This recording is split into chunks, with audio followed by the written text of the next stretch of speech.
Hello friends, welcome to study IQ. आज हम लोग कूप इन टर्की, जो टर्की में कूप हुआ था जुलाई महीना में, उसकी बात करने वाले हैं। उसकी विस्तार से चर्चा करेंगे। और इस साल अभी ये बहुत ही बड़ा टॉपिक है, इसलिए एग्ज़ाम पॉइंट ऑफ व्यू से यूपीएससी के लिए बहुत इम्पॉर्टेंट है। और जो लोग यूपीएससी एग्ज़ाम नहीं दे रहे उनके लिए, फॉर जनरल इन्फॉर्मेशन के लिए भी ये बहुत ही महत्वपूर्ण टॉपिक है आपकी नॉलेज के लिए। तो स्टडी आईक्यू की तरफ से यह वीडियो आपको लाया गया है। और अगर आपको स्टडी आईक्यू के वीडियोस पसंद है तो लाइक, शेयर, कमेंट और सब्सक्राइब करना ना भूलें यूट्यूब पे। तो शुरू करते हैं। पहले थोड़ा ज्योग्राफी देख लेते हैं, तुर्की है कहाँ पे। तुर्की यहाँ पे इस साइड है एशिया और इस साइड है यूरोप। तो तुर्की एक ब्रिजिंग नेशन कहा जाता है कि दोनों कंटिनेंट्स के साथ ये जुड़ा हुआ है। और एशियन साइड पे ये बॉर्डर शेयर करता है सीरिया से, इराक से, ईरान से, आर्मेनिया से और जॉर्जिया से। और यूरोपियन साइड पे बल्गेरिया है और ग्रीस है। तो ये बॉर्डर यहाँ पे ऐसे जाता है, ग्रीस और बल्गेरिया। और ये जो आप देख रहे हैं बड़ा सा सी, ये इसको ब्लैक सी बोलते हैं। और यूपीएससी का बहुत ख़राब आदत है कि वो हर वक्त ऐसे सी या फिर लेक्स कहाँ कहाँ पे हैं, उसका बॉर्डर कौन कौन शेयर करता है, इसी टाइप के क्वेश्चंस पूछ देता है। तो आप इस साल का ही ये टॉपिक है, कूप इन टर्की। तो बहुत चांसेस है कि ब्लैक सी के चारों तरफ कौन कौन से देश हैं, या फिर तुर्की किस किस देश के साथ अपना बॉर्डर शेयर करता है, इस टाइप के क्वेश्चंस आने की बहुत चांसेस हैं। तो प्लीज़ आप ये स्लाइड को पॉज करके आप थोड़ा अच्छे से इसका नोट्स बना लीजिएगा या फिर याद रखने की कोशिश कर लीजिएगा। तो सबसे पहले समझते हैं कि कूप का मतलब क्या है। कूप एक इलीगल अटेम्प्ट है, ताकि जो सरकार का जो मशीनरी है उसको उखाड़ फेंकने के लिए।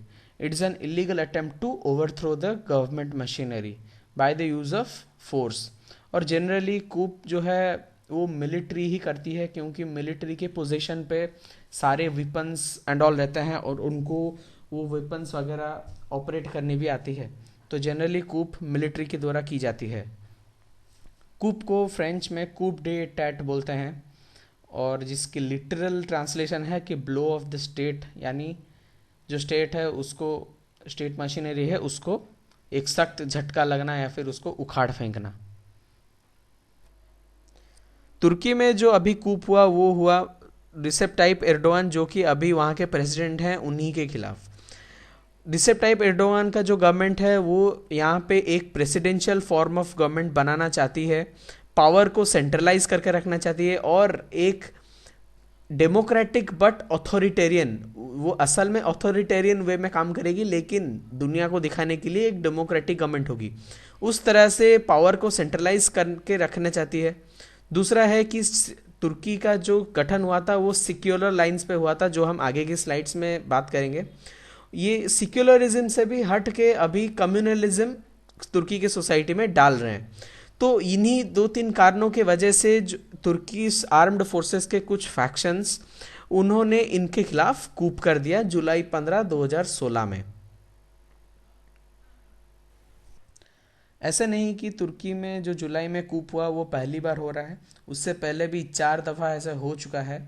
और चारों के चारों टाइम बस इसी के लिए कूप हुआ था, क्योंकि जो गवर्नमेंट मैकेनिज्म है जो कि डेमोक्रेटिक वे में इलेक्ट हुई थी, उस वो नाकाम हो गया था। उसका जो इफ़िशेंटली वो काम नहीं कर रहे थे, और जो तुर्की का गठन होने के लिए जो बेसिक उनके उसूल थे उनके खिलाफ जा रहे थे। तो इसीलिए मिलिट्री को कूप्स करने पड़े हैं पास्ट में। और ऐसे 1960 में हुआ, 1971 में भी हुआ, 1980 में हुआ और फिर 1997 में भी हुआ। तुर्की में इस बार जो कूप हुआ उसके पीछे थे पीस एट होम काउंसिल के मेंबर्स। ये लोग कोई नया ग्रुप नहीं है, ये तुर्किश आर्म फोर्सेस के जो सेक्शन ये कूप कर रहे थे वो अपने आप को पीस एट होम काउंसिल के मेंबर बोलते हैं। और इन्होंने ये जो कूप रचा है इसका कारण ये बताया है कि तुर्की में कॉन्स्टिट्यूशनल ऑर्डर टोटली फेल हो चुका है। जो सिक्युलर लाइंस पे तुर्की का गठन हुआ था उसका टोटली फेल हो चुका है, ह्यूमन राइट्स का वायलेशन होता है, और बहुत सारे फ्रीडम्स का भी ये लोग खंडन करते हैं। तो इसी के अगेंस्ट में ही ये पीस एटॉम काउंसिल ने ये कूप रचा है रिसेप ताइप एर्डोगन का जो गवर्नमेंट है एके पार्टी उसके खिलाफ।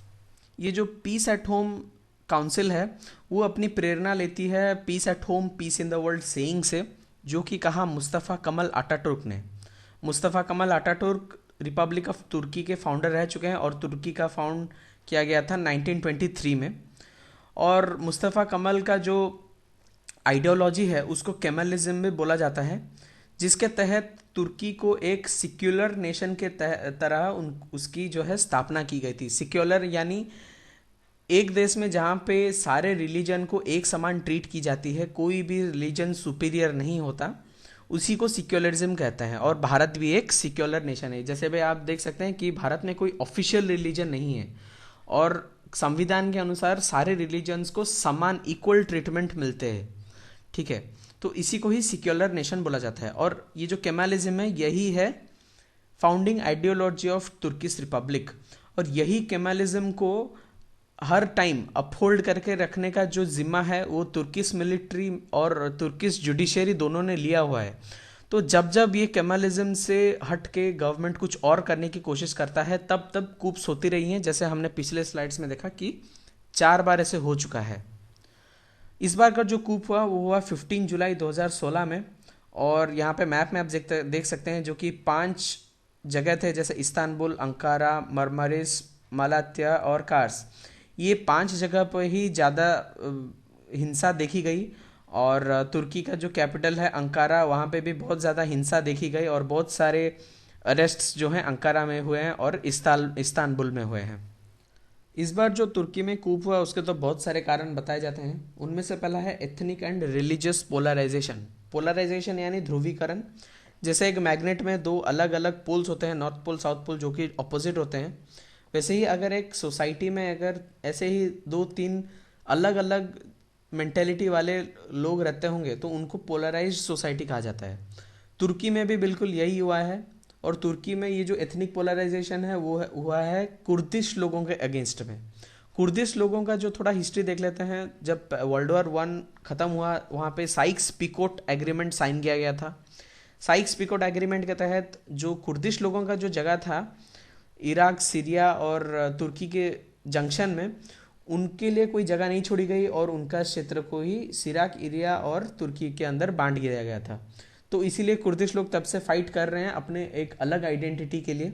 और ये लोग कई हद से सक्सेसफुल भी हुए हैं, क्योंकि इराक में इनका एक सेमी ऑटोनमस एरिया है जिसको कुर्दिस्तान बोलते हैं।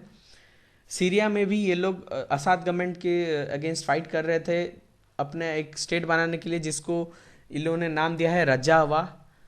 और इसी तरह से तो तुर्की में जो कुर्दिश लोग रहते हैं उन्होंने भी एक सरकार के खिलाफ कई सालों से ये जंग लड़ रहे हैं ताकि उनका एक यूनिक आइडेंटिटी बने। लेकिन जो तुर्किश गवर्नमेंट है उसने जो पीके के जो कुर्दिश लोगों का मिलिशिया ग्रुप है उसको टेररिस्ट ऑर्गेनाइजेशन घोषित कर दिया है और उस पर बहुत सारे जुल्म करता है। और रिटेलिएशन में भी पीके के बहुत सारे बॉम्बिंग्स और आतंकी हमले करता है तुर्की पे। तो इस तरह से ये दोनों गुट के अंदर ये एक प्रॉब्लम जो है सॉल्व किए बगैर ऐसे दोनों ही अपने आप को ऑप्रेस करने की कोशिश कर रहे हैं। दूसरा है रिलीजियस पोलराइजेशन। अभी जो तुर्की का गठन किया गया है वो सिक्युलर लाइंस पे हुआ था, लेकिन अभी जो एर्डोगन गवर्नमेंट है एके पार्टी के, वो लोग इस्लाम को ज़्यादा प्रचार कर रहे हैं दूसरे रिलीजन्स के खिलाफ। तो इससे क्या होता है कि सोसाइटी में पोलराइजेशन बढ़ता है, कम्युनलिज्म बढ़ता है। तो इसी के लिए रिलीजियस पोलराइजेशन भी तुर्की में हो रहा है। दूसरा है new form of government and elimination of democracy.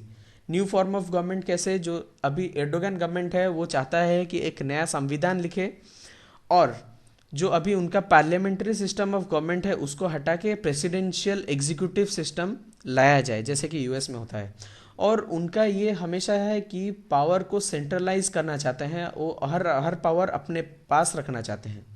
तो इससे क्या होता है कि जो आम लोगों का जो आवाज़ है वो दब जाता है और डेमोक्रेसी का जो मूल उसूल है कि लोगों का और लोगों के लिए जो सरकार बनना चाहिए वो कहीं ना कहीं नहीं होना दिख रहा है, ठीक है।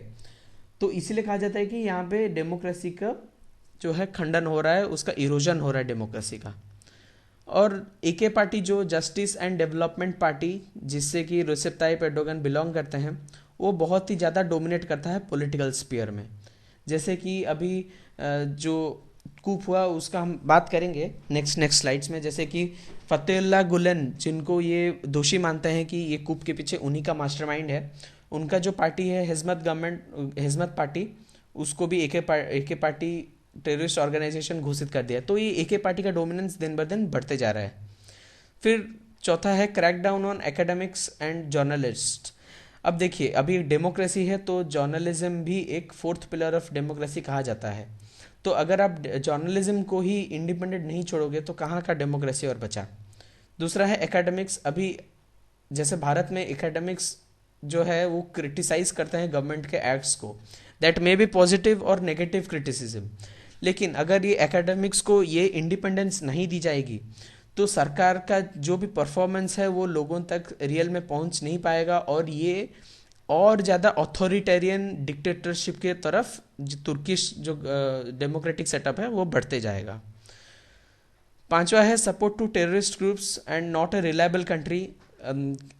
सपोर्ट टू टेररिस्ट ग्रुप्स कैसे, जैसे कि आईएसआईएस है, वो जितना भी ऑयल वेल्स कंट्रोल करता है, तुर्की जो है उनसे थोड़ा सस्ता में वहाँ आईएसआईएस से ऑयल खरीदता है। तो इससे क्या होता है कि आईएसआईएस का जो है इनकम चलते रहता है और ये लोग अपना आतंकी हमले करते रहते हैं। तो ये अगर वो बंद कर दे तो कुछ हद तक जो आईएसआईएस का जो मॉनिटरी पावर है वो घटेगा, उनका पावर घटेगा, और सीरिया का जो क्राइसिस इतने सालों से चल रहा है वो कहीं ना कहीं बंद होगा। तो इसलिए बोला जाता है कि तुर्की जो है politically not reliable in world politics. Last में है सबसे बड़ा जो जर्नलिज्म के पॉइंट में मैं कवर कर लिया था कि मीडिया गैगिंग। जैसे कि यहाँ पे बहुत ज़्यादा सेंसरशिप हो जाता है और मीडिया को गैग कर दिया जाता है। मीडिया की जो रिपोर्ट्स है वो इंडिपेंडेंट नहीं होती, और स्ट्रिक्ट जर्नलिज्म जो है उनके ऊपर स्ट्रिक्ट नज़र रखी जाती है। तो ये सब कुछ कारण थे जिसके लिए ये जो सफोकेशन था तुर्किश फोर्सेस के अंदर, जो फैक्शन था, उन्होंने देखा कि ये केमालिज्म से बहुत ज़्यादा हट रहे हैं। जो केमालिज्म था वो एक बहुत ही आइडियल फॉर्म ऑफ गवर्नमेंट था, जो कि मुस्तफ़ा कमाल अटातुर्क ने जब 1923 में तुर्की का गठन किया था तब हुआ था। तो ये बहुत ही हट रहे थे अपना जो मेन उसूल से, इसलिए ये कूप हुआ। जो कूप हुआ उसमें कुछ ऐसे हुए, कुछ बहुत सारे कांड हुए, जैसे कि जो सोल्जर्स हैं, प्रो कूप सोल्जर्स हैं, उनकी जो लीडरशिप है उनको अरेस्ट कर लिया गया। पार्लियामेंट और प्रेसिडेंशियल पैलेस को बहुत ज़्यादा नुकसान किया गया, वहाँ पे बम गिराए गए, और पुलिस ऑफिसर और प्रो कूप ऑफिसर्स जो सोल्जर्स हैं उनके बीच बहुत ज़्यादा शूट आउट हुआ, बहुत गोलीबारी हुई। फिर तुर्किश एयरफोर्स डिक्लेयर्स अंकारा के ऊपर नो फ्लाई जोन की भी डिक्लेरेशन कर दी गई, और कोई भी अनऑथराइज्ड मिलिट्री एयरक्राफ्ट जो है जो कि कूप में इंक्लूड नहीं था उनको रोग यानी एनिमी घोषित कर दी गई, जो पीस एट होम काउंसिल के द्वारा। ऐसे ही ये सब खत्म होने के बाद एक 3 मंथ का इमरजेंसी जो है डिक्लेयर कर दी गई प्रेसिडेंट एर्डोगन के द्वारा। ये आप कुछ पिक्चर्स देख सकते हैं कि कैसे तुर्की के जो आम नागरिक थे उन्होंने कितना बड़ा रोल निभाया ये कूप को फेल करने के पीछे। यहाँ पे आप देख सकते हैं कि यहाँ पे एक जो कूप करने वाले फैक्शन के जो मिलिट्री पर्सनल हैं उनके ऊपर ये लोग कैसे एम्पावर कर रहे हैं। तुर्की का जो ये पॉलिटिकल प्रॉब्लम चल रहा है उसके बहुत सारे बुरे इफेक्ट्स हैं। उनमें से पहला है कि जो इन्वेस्टमेंट्स आ रही थी दूसरे डेवलप्ड कंट्री से वो आनी लगभग बंद हो चुकी हैं।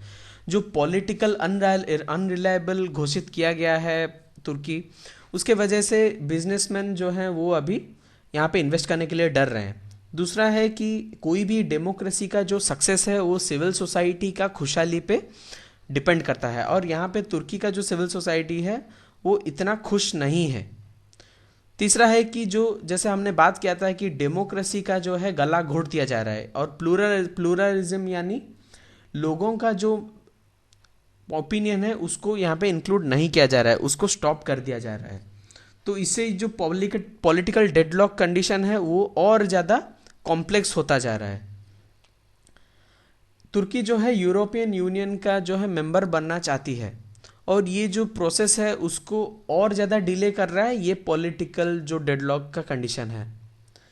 लास्ट में है ये जो कूप है उसको ये Erdogan government as a means use करेगा अपना जो नया प्रेसिडेंशियल फॉर्म ऑफ गवर्नमेंट है उसकी स्थापना करने के लिए। वो लोग बोलेंगे कि देखो भैया, आपका जो ये सेटअप में हम इफ़ेक्टिव नहीं है, अगर देखो हम ये पावर में नहीं है इसलिए यहाँ पे कूप हो गया, तो इसीलिए we should have a new form of government, presidential government लाते हैं तो कुछ होगा।